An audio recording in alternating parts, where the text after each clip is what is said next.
Bahagia atau tidak, itu tergantung pemikiran kita tentang diri kita. Kunci pertama itu. Sama sekali tidak ada hubungannya dengan hal-hal di luar diri kita. Kuncinya tentang anggapan kita, pikiran kita terhadap diri kita. Sepahit apapun situasi, separah apapun kondisi, kalau kita menganggap, aku masih bahagia kok. Aku masih bersyukur dengan situasi seperti ini. Aku ini masih tergolong orang yang beruntung. Jadi aku harus tetap bersyukur dan bahagia. Loh, itu ya kita bahagia.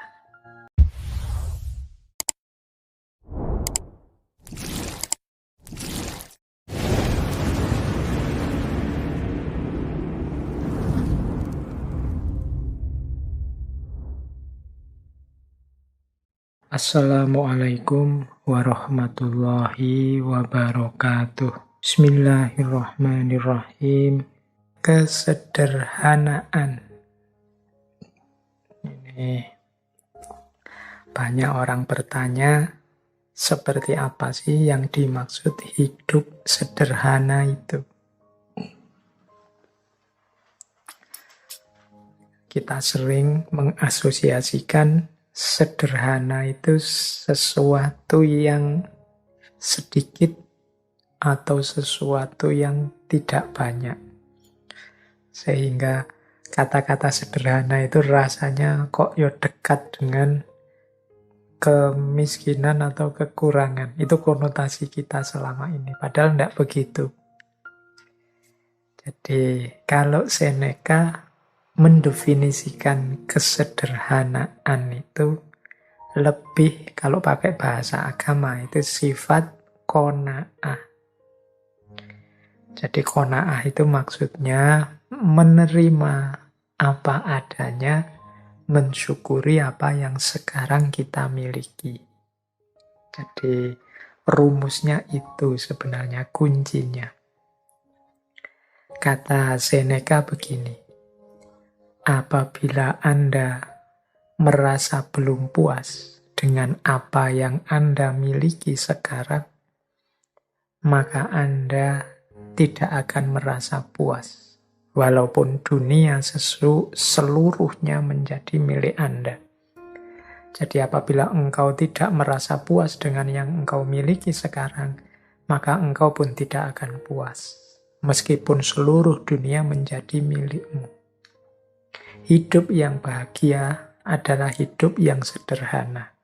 Berarti hidup yang ikhlas, rela, puas dengan apapun yang kita miliki sekarang. Inilah hakikatnya orang yang kaya. Kaya itu kan berarti orang yang bisa memenuhi semua yang dia butuhkan. Kalau orang aku merasa puas, merasa cukup dengan yang aku miliki, ini kan mentalnya orang kaya. Dia merasa bisa memenuhi semua kebutuhannya. Aku merasa cukup dengan yang aku miliki saat ini. Sementara orang yang tidak puas dengan apa yang dia miliki, bahkan meskipun yang dia miliki berlebih dan sangat banyak, tapi kok merasa kurang saja, ini hakikatnya orang yang bermental miskin. Itulah sejatinya hidup miskin.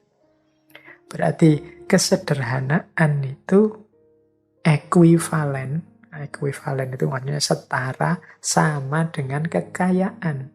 Dalam arti mental kaya. Mental kaya dalam arti merasa cukup, merasa puas dengan apa yang aku miliki saat ini. Sementara tidak sederhana, itu ekuivalen dengan kemiskinan atau mental miskin. Selalu merasa kurang, selalu merasa tidak cukup, tidak puas dengan yang dimiliki saat ini. Jadi ternyata mari kita hidup sederhana, itu dalam definisi ini itu sebagaimana mari kita hidup yang kaya. Maksudnya, mari kita puas, merasa cukup, merasa mampu dengan apa yang kita miliki sekarang. Nah, itu namanya hidup yang kaya. Jadi boleh saja kita masih belum punya mobil, boleh saja motor kita masih motor tua yang itu, yang masih mogokan, yang tiap bulan sekali harus servis, yang harus selalu keluar uang banyak untuk servis, macam-macam. Tapi kita puas, kita merasa, wah, hidup saya itu sudah cukup, apa-apa saya punya, yang saya inginkan terpenuhi semua. Nah, kita bahagia dengan itu, berarti kita punya mental kaya. Itulah hidup sederhana. Jadi, kesederhanaan itu sebenarnya. Bukan sesuatu yang kesannya kan seperti serba kekurangan. Kita membayangkan sederhana itu di limit paling bawah, paling minimal. Sebenarnya ya kesederhanaan itu menunjukkan orang yang bermental kaya karena dia merasa puas dan cukup dengan yang dimiliki saat ini.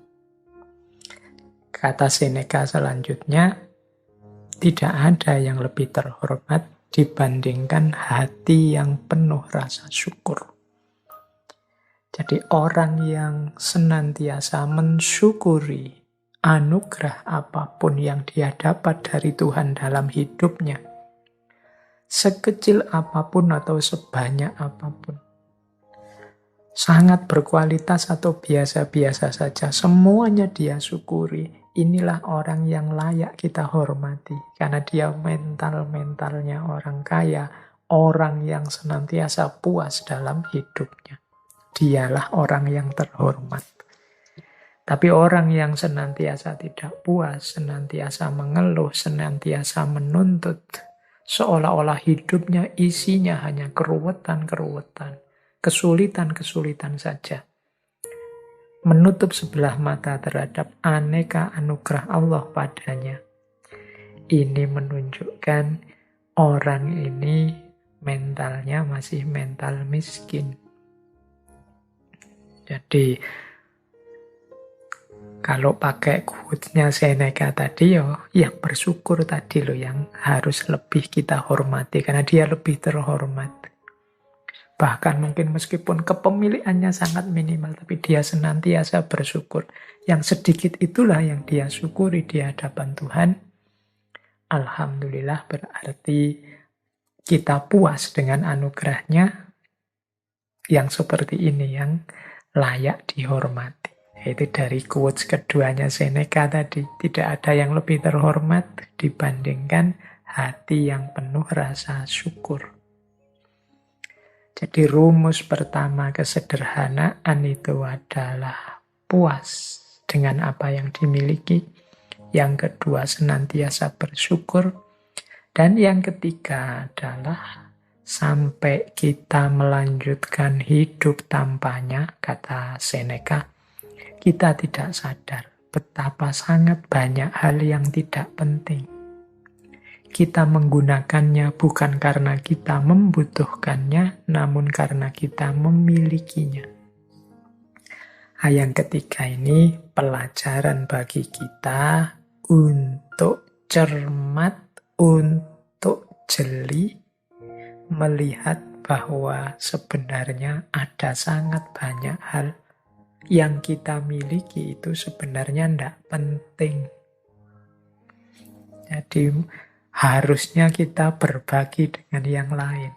Ini ciri hidup sederhana selanjutnya. Jadi sadar apa saja yang tidak terlalu penting kemudian kita tinggalkan. Ya, kita tinggalkan mungkin berbagi dengan yang lain.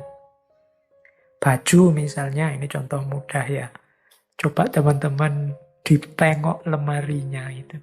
Ada berapa puluh baju kita. Terus berapa yang kita pakai efektif sebenarnya. Itu mungkin sebagian besar bisa jadi mungkin 75% baju yang kita punya itu sebenarnya jarang dipakai juga. Mungkin saatnya kita berbagi. Kita hanya dengan 25% yang kita miliki itu sebenarnya kita sudah bisa hidup nyaman. Baju contohnya, mungkin ada yang koleksi sepatu, macam-macam banyak hal dalam hidup kita sebenarnya tanpa itu pun kita masih bisa melanjutkan hidup loh. Tapi karena sudah terlanjur punya, rasanya terus kita butuh.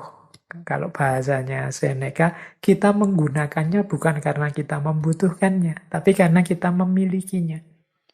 Ya karena sudah punya, ya dipakai. Karena bajunya sak lemari penuh, ya bisa gonta-ganti terus-terusan. Bahkan masih beli lagi, beli lagi. Jadi banyak barang kita yang seperti itu. Mungkin ada yang punya sepeda saja berapa, mungkin ada yang punya motor 3, mungkin ada yang punya HP 2 apa 3, mungkin ada yang wong satu saja cukup, motor juga satu juga cukup. Tapi rasa serakah, rasa ingin punya lebih, ini yang disebut tidak sederhana. Membuat kita terus mengoleksi hal-hal yang harusnya tidak terlalu penting untuk hidup kita. Yuk kalau sudah terlanjur, berarti saatnya untuk berbagi. Berbagi itu mestinya ya ndak harus nunggu rusak dulu apa jelek dulu. Kalau bahasanya Al-Quran, kebaikan itu justru ketika kita berbagi hal-hal yang masih kita sukai, masih kita cintai. Berarti baju yang paling baik, yang paling kita senangi, kalau kita berbagi ke orang lain, itu sebenarnya itu pahalanya paling besar. Itulah kebaikan.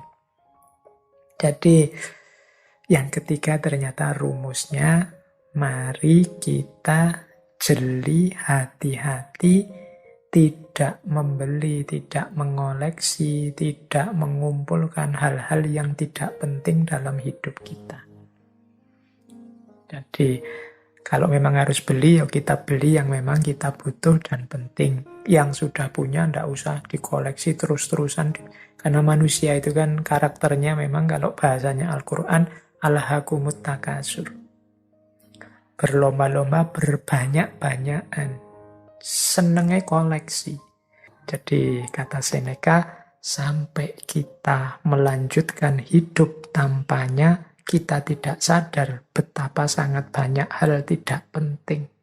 Kita menggunakannya bukan karena kita membutuhkannya, namun karena kita terlanjur memilikinya.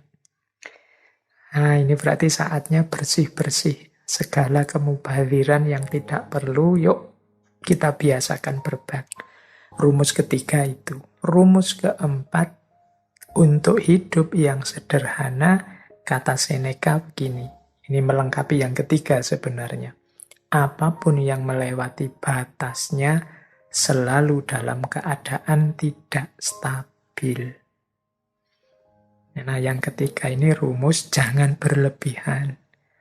Apapun itu ada batasnya. Apapun itu. Jadi bahkan termasuk kebaikan. Kan sering saya bilang, baik itu utama. Tapi terlalu baik kadang-kadang malah jadi tercela. Terlalu, pokoknya ada terlalunya. Itu kan berarti melewati batas. Membaca itu utama. Tapi kalau hidup untuk membaca terus, nggak peduli makan, nggak peduli temennya sakit, nggak peduli apa, ya jadinya nggak utama. Rajin itu bagus, terlalu rajin itu ya kadang-kadang malah diketawain orang. Kuliah jam 7, rajin sekali, setengah 7 sudah sampai di kelas, nunggu dosennya. Tapi terlalu rajin, misalnya kuliah jam 7, jam 5, habis subuh sudah nunggu di kampus, itu mungkin malah diketawain orang. Tidak, segalanya ada batasnya, yang wajar saja. Itu kesederhanaan. Jadi jangan melampaui batasnya. Jadi makan ya sewajarnya saja, jangan kekurangan. Dan jangan pula kelebihan.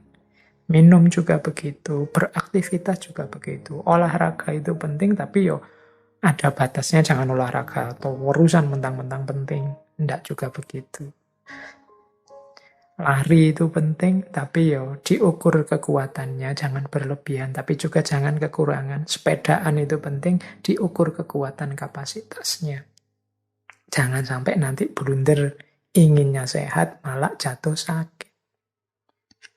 Jadi, kalau mengikuti rumusnya Seneca ini, berarti mari kita hidup yang sederhana. Rumus yang pertama sederhana itu kita puas, kita terima apapun yang kita miliki saat ini. Jadi seperti saya bilang tadi ya, qanaah. Yang kedua, mari kita bersyukur. Yang ketiga, mari kita hidup yang efektif. Jadi yang tidak penting, tidak usah diambil, dimiliki. Yang sudah terlanjur dimiliki, boleh kalau memang mungkin kita bagi untuk sesama. Dan untuk selanjutnya, jangan memubazirkan apa yang kita miliki untuk hal-hal yang tidak penting. Misalnya membeli yang tidak ada gunanya, hanya mengikuti hobi saja tanpa ngerti batasnya. Itu hidup sederhana. Dan yang terakhir ya tadi tentang batas. Jadi apapun yang kita inginkan untuk kita miliki atau kita lakukan, mari kita penuhi itu sesuai batasnya. Tidak kekurangan maupun berlebihan. Pas saja sesuai situasi dan kondisi kita. Nah, sekarang mari kita belajar tentang kebahagiaan. Baik, tentang kebahagiaan ada beberapa tips, beberapa kata-kata bijaksana dari Seneca. Yang pertama, kata Seneca begini, orang itu menjadi sengsara karena ia berpikir dirinya begitu. Begitupun dengan bahagia. Jadi, pertama, Seneca ingin mengingatkan pada kita, bahagia atau tidak, itu tergantung pemikiran kita tentang diri kita. Kunci pertama itu. Sama sekali tidak ada hubungannya dengan hal-hal di luar diri kita. Kuncinya tentang anggapan kita, pikiran kita terhadap diri kita. Sepahit apapun situasi, separah apapun kondisi, kalau kita menganggap, aku masih bahagia kok. Aku masih bersyukur dengan situasi seperti ini. Aku ini masih tergolong orang yang beruntung. Jadi aku harus tetap bersyukur dan bahagia. Loh, itu ya kita bahagia. Meskipun situasinya sebenarnya tidak terlalu sedih, tidak terlalu mengenaskan, meskipun hanya kesulitan kecil saja dalam hidup, tapi kalau kita merasa, wah, hidupku ini malang sekali, hidupku ini menyedihkan sekali, salahku apa kok Allah mengujiku seperti ini, ya jadilah kita orang yang tidak bahagia. Meskipun mungkin sebenarnya ujiannya hanya kecil saja. Sebaliknya, orang yang ujiannya sangat berat, tapi menganggap, aku masih bahagia. Masih banyak orang yang lebih malang dari aku, lebih sedih nasibnya dari aku. Aku masih tetap harus bersyukur pada Allah. Oh, itu pun dia masih orang yang bahagia. Jadi bahagia atau tidak itu tergantung anggapan kita, pikiran kita tentang diri kita. Tidak tergantung pada hal-hal di luar diri kita. Apapun situasinya. Jadi, bagi teman-teman yang ingin bahagia, ayo dimulai sekarang. Tidak usah nunggu nanti, tidak usah pakai disarati macam-macam. Saya akan bahagia Pak kalau lulus, saya akan bahagia Pak. Loh, bahagia sekarang tidak nunggu lulus juga bisa kok. Alhamdulillah, skripsiku sudah memasuki tahap akhir. Meskipun prosesnya lama, masih banyak teman-teman yang tidak selesai-selesai, bahkan proposal saja belum. Yang belum proposal, alhamdulillah aku sudah mulai nggarap proposal sebentar lagi. Banyak teman-teman yang sampai kena DO, tidak sempat nggarap skripsi. Yang DO mungkin ya, alhamdulillah, aku masih sempat merasakan seperti apa kuliah. Banyak loh saudara-saudara teman-teman kita yang sampai Tuanya ndak tahu rasanya kuliah itu apa, sibuk dengan kesulitan hidupnya. Loh, ada sangat banyak alasan untuk kita bahagia, sebagaimana juga ada sangat banyak alasan kalau kita tidak mau bahagia. Tergantung kita milih yang mana. Yuk, mari kita tata cara berpikir kita. Biar kita hidup secara bahagia. Kemudian ada rumus yang kedua, kata Seneca begini, kehidupan yang bahagia adalah yang sesuai dengan sifat alaminya. Jadi kebahagiaan itu akan muncul kalau kita ngerti kondisi harmonis, seimbang, alami dalam kehidupan kita. Ini nyambung dengan yang tadi ya, yang bagian kesederhanaan tadi, bahwa kita jangan berlebihan. Hiduplah di standar yang alami saja. Sesuai sifat-sifatnya. Kalau bahasa tadi, sesuai divine reason-nya, sesuai sunnatullahnya. Ya kita kuatnya makan berapa, kuatnya tidur berapa persen kita harus tidur, berapa persen harus makan, berapa persen harus istirahat. Berarti untuk belajar berapa, untuk ibadah berapa. Standar saja, yang alami-alami saja. Makan yang menguntungkan untuk tubuh. Caranya seperti apa, bahannya apa saja. Gimana caranya agar tidak kekurangan atau berlebihan. Itu standar-standar alami. Kalau kita bisa hidup dengan standar yang alami tadi, ya mudahnya tidak kekurangan, tidak berlebihan, insya Allah kita akan bahagia. Yang ketiga, kata Seneca begini, berbahagialah mereka yang dapat bertahan di saat menerima keberuntungan dan ketidakberuntungan. Jadi, mental ketiga yang melahirkan kebahagiaan adalah penerimaan. Di antara sumber ketidakbahagiaan kita adalah kita tidak terima dengan situasi yang padahal sudah nyata kita hadapi. Kita tidak mau ngaku, kita tidak mau menerima bahwa oh iya sekarang memang situasinya seperti ini. Oh iya sekarang memang kondisinya begini. Mari kita terima dulu kenyataan hidup, kalau orang Jawa menyebut kasunyatan.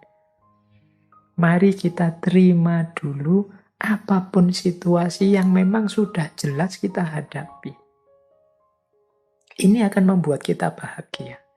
Bahwa untuk selanjutnya, wah saya harus mengubahnya jadi lebih baik, saya harus memperjuangkannya agar lebih berkualitas, monggo. Tapi pertama-tama, mari kita terima dulu. Apapun situasinya. Jadi, kalau bahasa psikologisnya, jangan denial, jangan menyangkal. Kalau memang faktanya sudah terjadi, bukti nyatanya sudah kelihatan, yuk kita terima. Biar tidak gelisah jiwa kita, tidak bingung. Jadi, apakah itu jenisnya keberuntungan atau ketidakberuntungan? Ini lebih kondusif untuk kebahagiaan hidup kita. Dibandingkan kalau kita menolak terus, kita curiga terus, kita membantah terus, tidak terima terus. Itu secara psikologis tidak kondusif. Membuat kita tidak bahagia. Akan lebih baik kalau kita terima. Pak, kalau kita dibohongi, akhirnya gimana Pak? Ya enggak apa-apa, kita akui saja bahwa kita memang dibohongi. Besok semoga saya enggak dibohongi lagi, berarti saya harus belajar. Itu lebih membahagiakan. Daripada sejak awal kita curiga, terus curiga itu pasti enggak bahagia. Suudzon itu pasti tidak membahagiakan. Kemudian hasilnya memang dibohongi, terus marah-marah. Ini juga tidak membahagiakan. diakui saja fakta. Berarti aku ini kurang pinter, aku ini kurang jeli, aku ini ternyata yang aku anggap aku ini pinter, ternyata aku masih bisa dibohongi. Berarti aku ini memang manusia yang lemah. Sejak saat ini aku akan belajar biar tidak dibohongi. Itu mungkin lebih kondusif untuk hidup kita dibandingkan kita menyangkal terus, denial terus terhadap fakta yang memang sudah nyata kita hadapi. Lebih menenteramkan. Ini untuk level individu ya, level psikologi kita masing-masing. Mungkin kalau nanti urusannya beda, mungkin level sosial atau politik atau ekonomi logikanya mungkin berbeda, tapi untuk kenyamanan kebahagiaan hidup kita, penting bagi kita untuk mengakui dan menerima situasi yang kita hadapi, baik bentuknya keberuntungan maupun ketidakberuntungan. Nah, yang keempat, ini ada rumus dari Seneca begini.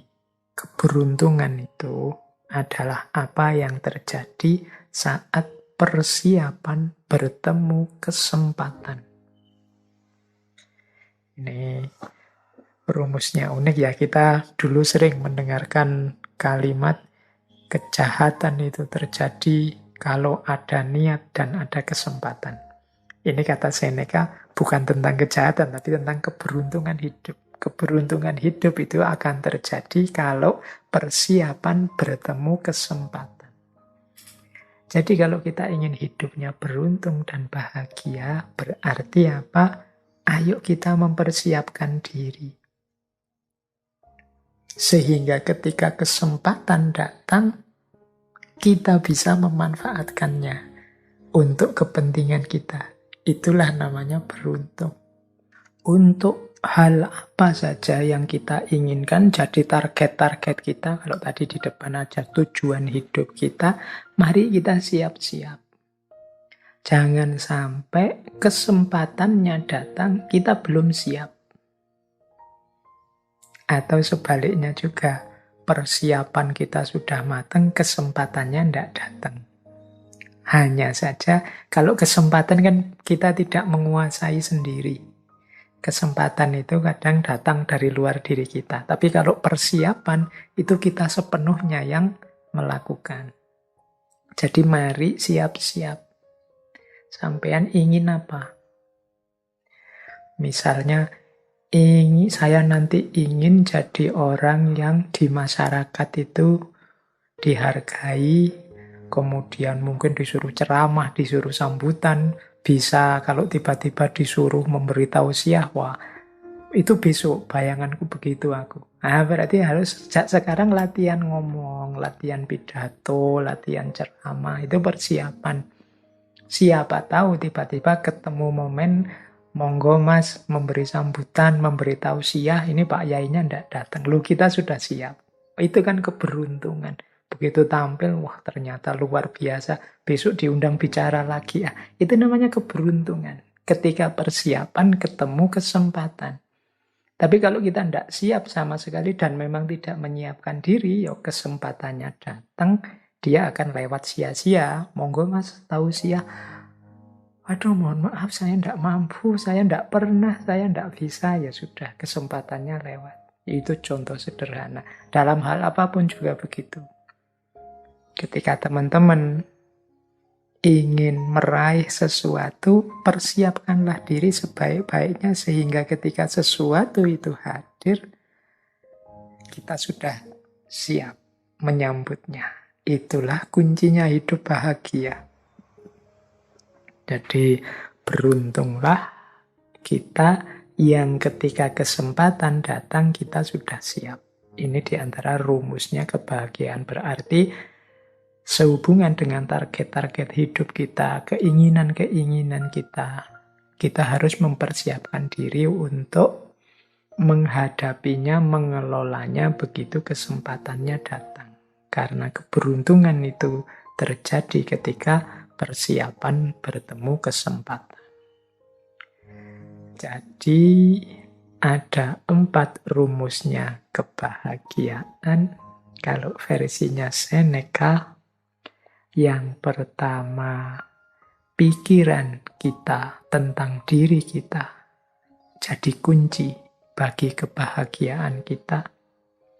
Yang kedua, hidup yang alamiah, tidak berlebihan, tidak kekurangan, sesuai sunnatullahnya, akan lebih membahagiakan. Yang ketiga, kekuatan kita untuk menerima, kemampuan kita untuk menerima apapun situasi, baik beruntung atau tidak beruntung, adalah sumber kebahagiaan. Dan yang keempat, kesiapan kita untuk mengelola, menghadapi kesempatan apapun yang datang. Jadi itu antara lain kuncinya kebahagiaan menurut Seneca.